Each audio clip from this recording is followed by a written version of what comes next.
Hey Butterheads, and welcome back to my channel. Why am I holding this? So I don't know if you noticed, but I didn't upload last week. I took a personal break, I meditated, I switched my diet like 5 different times. Vegetarian to vegan, vegan to vegetarian, vegetarian to paleo, and now I only eat Panera bread. Very good, very body. So anyway, this is episode 2 of What Else? A show where I just talk about stuff. I did the first episode last month and it got a pretty good reception, so now I'm doing episode 2. If you've noticed, this time I'm not in my car, but I'm still eating food. I also got soup. Soup with bread in it. Let's just get right to it. Thing number 1. The Oscars. So the Oscars were last Sunday. Unfortunately, I missed them due to working that night. I did, however, still make my picks ahead of time. I've been making Oscar picks since 2011. And I've sucked at it almost every single year. This year, I got an 11 out of 24. How pathetic. You'd think I would have some semblance of an idea of how the Academy would have worked by now. I don't know. But anyway, there were some good wins, there were some bad wins. You know, shout out to Mahershala Ali, Regina King, Olivia Colman. Into the Spider-Verse was an amazing movie. I'm so glad it won animated feature. I didn't think Black Panther was gonna win anything, and it won 3 awards, including costume design. And then Green Book won Best Picture. Bad. No, bad. I actually watched all the Best Picture nominees this year, and Green Book was at the very bottom of my list. It is dead last. I like that one the least. Let me paint you a scene from the movie. Let me describe to you what I watched in the theater. Don Shirley and Tony Lip, they're in the car and it's raining and they're having this big fight. And Don Shirley, played by Mahershala, is like, "Stop the car, I want to get out, stop the car." And he gets out, Tony follows after him, he says something, and then Mahershala turns around and gives this big monologue. You've seen it before in the trailer. "So if I'm not black enough, and I'm not white enough, then tell me, what am I?" And then they got back in the car. End scene. They might as well have been flashing Oscar moment at the bottom of the screen like in Wayne's World. But you know what the worst part of all is? I never learned to read! It was just a ridiculous movie. Anyway, Hereditary was robbed. Moving on! Oh, what else? Ooh, Tomi's mad again. So with any award show, there's gonna be a conservative commentator making a snide remark about how liberal Hollywood doesn't care about the real Americans.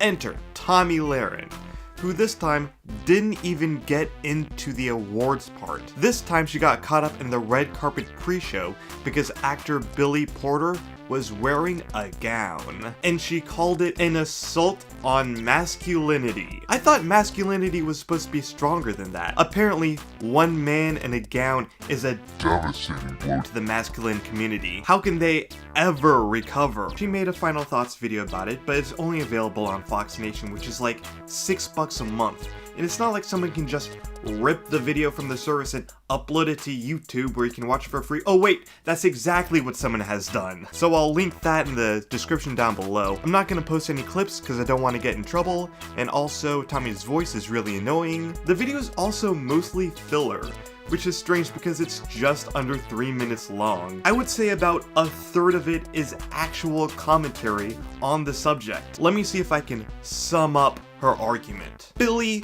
we don't care that you're gay, but also you flaunting your gayness makes us feel uncomfortable, and it's assault on men. So stop it, but also we don't really care, but also stop it." You know, Tomi, if you actually didn't care, you wouldn't have made the video in the first place. You would have talked about something else. You know, recently there was a Coast Guard officer who was arrested for planning a domestic terrorist act on Democratic lawmakers and members of the press. But instead, he decided to focus on Billy Porter wearing a gown. Because one man defying the societal norms for how he dresses is apparently a threat to men who would rather, like, chop wood or throw a bale of hay into a truck. or another masculine thing. How am I supposed to throw all this hay when there's men out there wearing dresses? It's affecting my livelihood, goddammit. I hope Billy Porter keeps this up. Not only that, but I hope he inspires others to follow suit. Stay mad, Tommy. Okay, what else? Ooh, brand Twitter. So you know how brands have Twitter accounts? Lately, they've been taking it a little bit too far. Just this month, the Canadian Netflix Twitter tweeted something like, the gays get stronger every time Carly Rae Jepsen releases a single, or something like that. And then people were like, hey, don't say that. And so they had to like tweet a retraction. They're like, we didn't realize the implications of blah blah blah. And then they're like, oh, by the way, this account is run by a gay man and a gay woman. It doesn't matter. It really doesn't. When you tweet from a brand account, people don't see you, the person. They see like a logo in a businessman suit going like, hello, fellow gays. Don't you just love it when our favorite recording artist, Carly Rae Jepsen, releases a single that you can listen to on Apple Music or Spotify? And then Sunny D tweeted, I can't do this anymore.